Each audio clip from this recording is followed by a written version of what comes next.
They fitted that in. That was the 60 series. They fitted that into a Mark V, and instantly it became known as the Mark 9. And that was the major production version of the Spitfire. Looks like he's got himself set up for a good deflection shot there. Yeah, the Focke-Wulf out the front has made a bit of a tactical error there and turned in front of the Spitfire. It's helped the Spitfire close down on that range.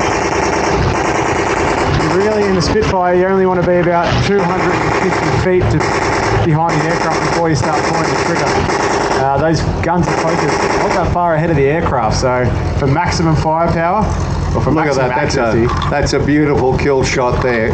Yeah, the Ben has set himself, Ben Lappin set himself up in a beautiful spot. Yeah, the Focke-Wulf isn't flying the best BFM here, like he really should be pulling in and going for it, but these are one-of-a-kind aircraft, so we treat them a little bit nicer these days. Most definitely. There's nowhere near the G-loading that you would actually use in combat. These aircraft have to be kept and they want to be seen for many, many years.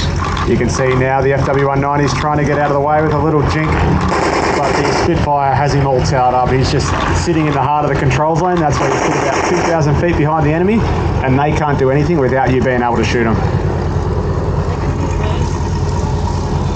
You imagine the air battles that took place over Europe, the Focke-Wulfs attempting to get to the bombers, the Mustangs, Spitfires as well, defending the bombers.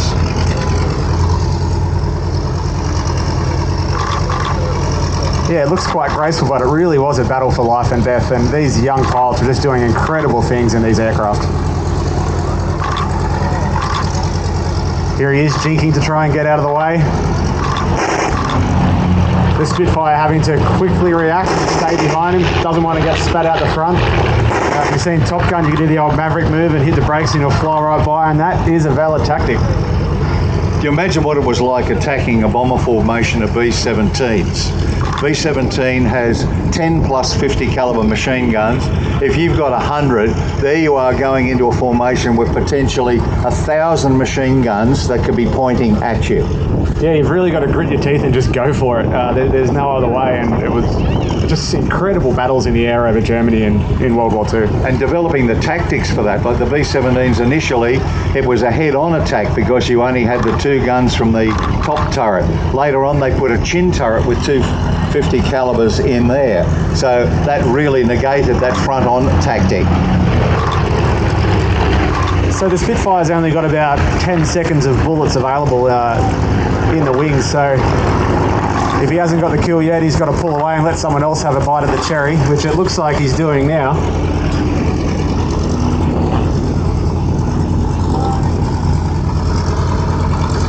The other incredible thing to think about with the Luftwaffe guys, and if you read a book called Green Hearts, first with the Dora 9, the D9 Focke-Wulf, it described not how the Luftwaffe worked, it was how the people flew them, how they operated together.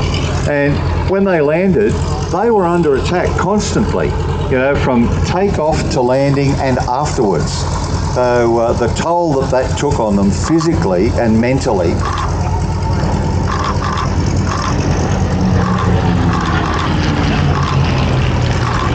And the victory roll. Flown by Ben Lappin today. That aircraft is a Mark 8 Spitfire. It is the very last Spitfire to receive